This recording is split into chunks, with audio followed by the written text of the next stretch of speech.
I'd like to thank you for taking your time out for doing this Affiliation podcast. Thank you very much. No problem. Your first press conference as Celtic manager, you mentioned the word thunder, bring back to paradise. I think I've never achieved that.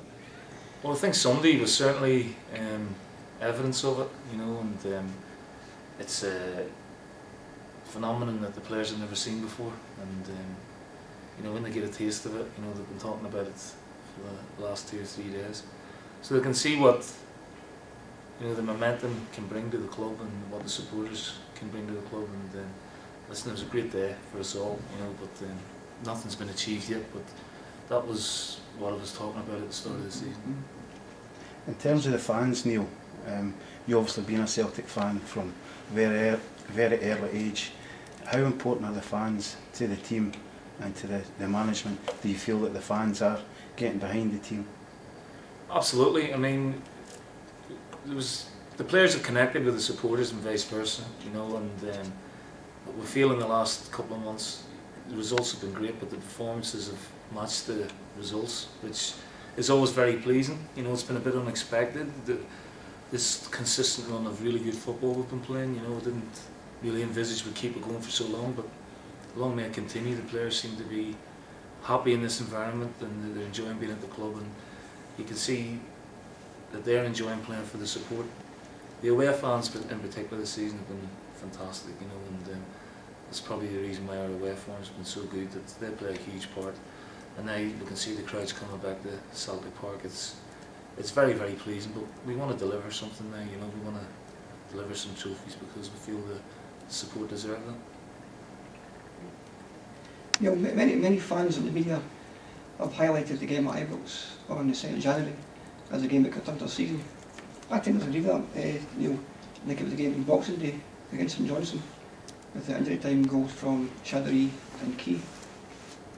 It's a good point. I mean, the performances weren't that bad, and especially in Dundee United, when we should have been 3 or 4 up at half time, and then we conceded in the 92nd minute. And then you had that run where we're 2-0 up at Inverness, and the important thing was we weren't losing games, but a 4th draw in a row would have been, we would have been looking down the barrel of a gun really in terms of catching up, and it was important that we won the game. And again, we played quite well, but we couldn't get over the line in terms of chances and putting the ball away. And Chas stepped up, scored a beauty, and you can see what the first goal does. All of a sudden the game opens up and we get another one, and if that had been maybe 10-15 minutes earlier, we could have won even more comfortably. But it was a big 3 points in the context of the season, yes. And then obviously going to Ibrox was huge for us, and winning there gave the players the self-belief, and I think it gave them an extra mental edge in terms of the rivalry between the two teams that maybe hadn't been there before. In terms of the Boxing Day game, Neil, the players kept going right to the last minute, fighting for the team and for the jersey, just as you said you wanted in your initial press conference. How difficult do you think it is to have these players with so many different nationalities gelling together and knowing what the club's all about and playing for the jersey? Well, I think they understand it now, what the club means to so many people. It's more than a football club, obviously, and it's a worldwide club. It's well known throughout the world, so players were aware of the club before they came here. We've been lucky in terms, and you need a bit of luck when you're signing players in terms of their temperament. That they're very hungry, they're very humble, the majority of them who come in, and they want to be successful. The hunger's there. That's what we're looking for in the players. And no matter if you've won 6 titles, you want to win a 7th, or if you've never won one, you want to win your first. And we tried to breed that sort of atmosphere around the place, and the players have bought into that. And we feel we've got a good squad. There's strength and depth now as well, which is important for the remaining part of the season. But progressively we've got better as the season's gone on, and that's pleased me more than anything. And you've made some excellent signings in Feziguera, Kayal, Gary Hooper. The last thing you want to do is lose these guys. You've had the press and the media already putting them down south. You think you want to hold on to these guys for the remaining games? I do, yeah. The players don't want to go anywhere. They enjoy it here. They've only just come in the door now. I mean, if you get a huge offer from a club, then it's obviously something that, as a business side of things, we'll have to look at. And but the important thing for me is to look at who could we replace these players with if one. I mean, and I'm not talking 3 or 4 going to go.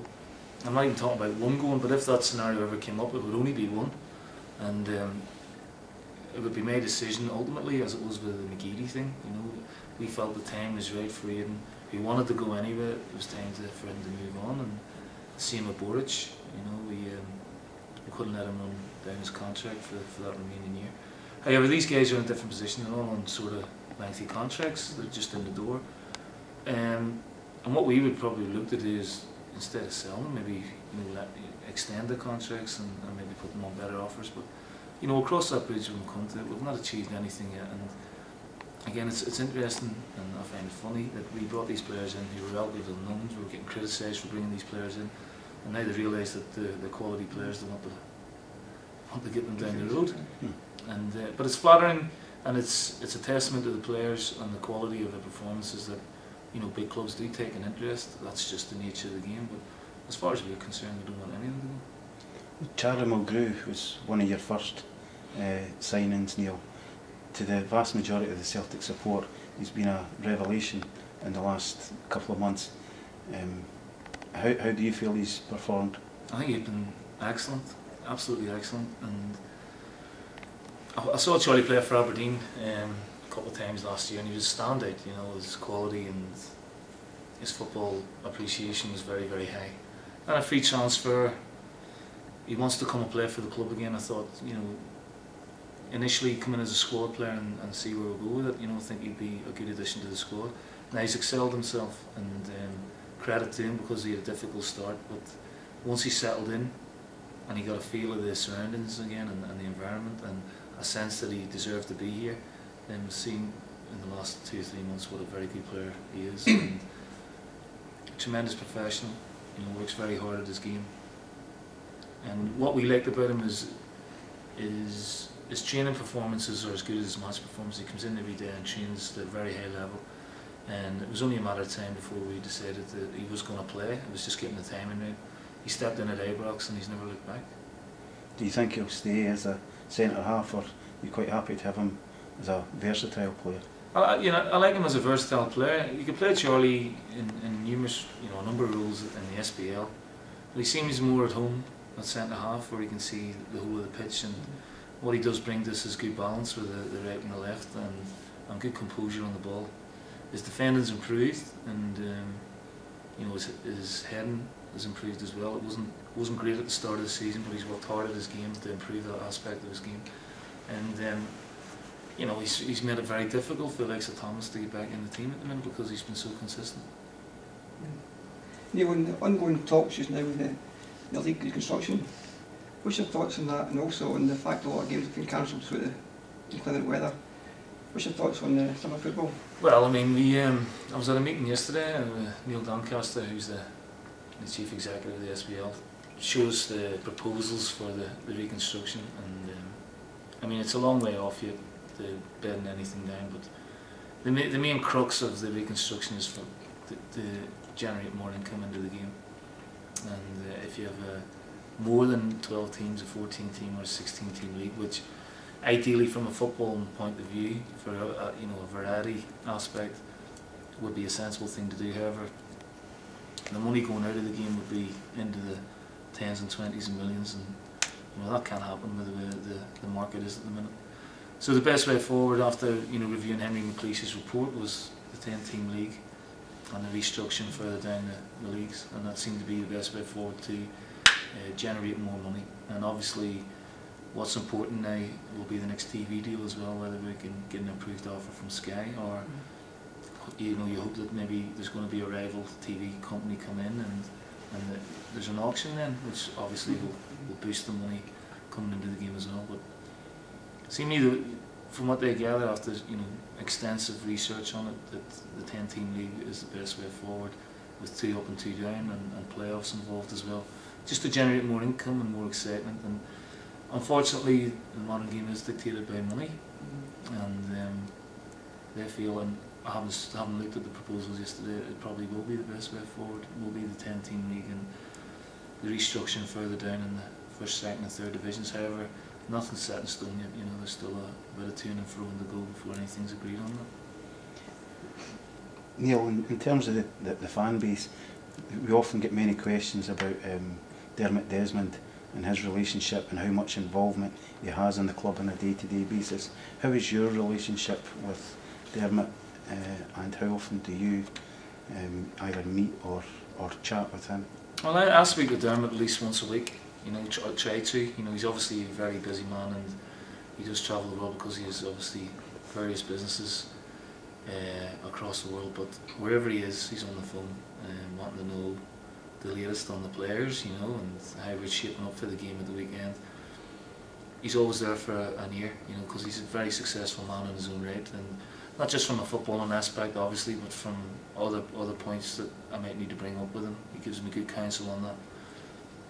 Huge Celtic fan, huge, you know, and wherever he is in the world, he'll get to watch the game whatever time, and he will ring up afterwards either to, you know, give his opinion on what he thought was right and what he thought was wrong, but only because he loves the club so much and he wants success at the club. And it's probably something a lot of people don't know about Dermot, but he's got his finger on the pulse with regards to the club, and obviously any business transitions that go on, or sponsorships or transfers, you know, Dermot will give us all his advice on that as well. Hugely influential figure around the club. Good. Neil, the players that you have just now, many of them haven't been through the course of a SPL running. Do you think they've got the mental toughness that you and Tomo and Johan had as players to get over the finishing line? Well, I hope so, but I think, you know, the players who have been here before, the Mark Wilsons, the Browns, the Samrasses, the Levens, they'll be important, you know, as they're running. You know, the games are going to get maybe a bit more fraught, a bit more tense due to the circumstances, and they'll be important to talk to players who haven't been here before through it. But there's a hunger about the team, you know, there's a real sense of desire to win the trophy, and they know they're under, you know, extreme pressure, but I think you can see that they're thriving on it more than going the other way. And it's important that we maintain this consistency and keep the pressure on Rangers. They have the games in hand, but they have to win them to come close to us, so that's important as well. And obviously we'll go to Motherwell on Sunday and play before Rangers, and if we win, we'll go 11 points clear, and that's, you know, psychologically it's a big boost for us, but it's important that on the back of Sunday and all the euphoria that went with it, that we continue winning football games, and it starts on Sunday. That's perfect, Neil. It's been noticeable, Neil, in the last 6-7 weeks, the fantastic bond between the players and the fans. Now there was a proposed boycott just as I went there, and relatively you were totally against it. What's your take on that? I want the fans to come and support the team. Exactly. You know, it's important for the players to know that they're there, and again, particularly away from home, our support away from home is very important to us. You know, you go to places like Tannadice, you go to places like even Inverness, Aberdeen. You know, the night game in Aberdeen, the atmosphere was fantastic. Tannadice filled the stadium. You know, I'm sure it'll be the same on Sunday, and the players such a huge role in helping the players and give them a huge amount of confidence. They're like home games for us, you know, even though we're away. The atmosphere they've created, particularly the Green Brigade, I'd like to pay them credit for the atmosphere they've created at home, and that just seems to have been contagious, and it's caught on and filtered through the support throughout the season, and it's been fabulous so far, absolutely fabulous. And the song, Just Can't Get Enough, can you give that a verse? It's since Sunday, it's been in my head morning, noon and night, and even the staff are floating about, and there's an advert with the EFS and it comes on the telly, and I'm sitting there like that, no, it's unbelievable that a song like that has obviously caught the imagination because of what the Celtic fans have started, and I wouldn't be surprised to see it make a comeback and go to #1. Yeah, okay, thanks very much, Neil. Thank you. No problem. That was easy enough.